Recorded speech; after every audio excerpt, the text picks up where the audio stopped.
সৌভাগ্য নতুন চৰকাৰৰ নতুন আঁচনি প্ৰধানমন্ত্ৰী সহজ বিজলী হৰ ঘৰ যোজনা উদ্দেশ্য মহান ঘৰে ঘৰে বিদ্যুৎ সংযোগ হ'ব গাঁও চহৰ সকলো উজলি উঠিব সকলোৰে মুখত হাঁহি বিৰিঙিব নগৰবেৰাত বিদ্যুৎ সংযোগ দিব এই সকল লোকৰ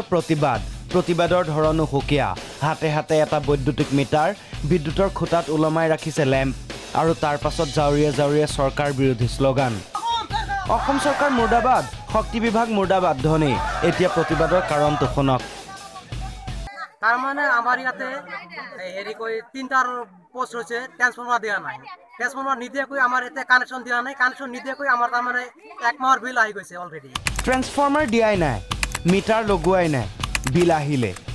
কিয় দিব পইচা এওঁলোকৰ প্ৰতিবাদ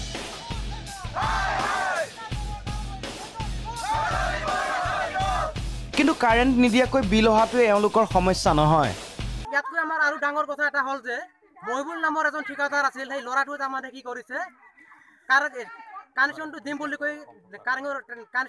বুলি কৈ মানে কানেকশ্যনটো নিদিল আৰু সেই বাবদ আমাৰ পৰা মিটাৰ বাবদ 50 টকা কৈ ল'ল তাৰমানে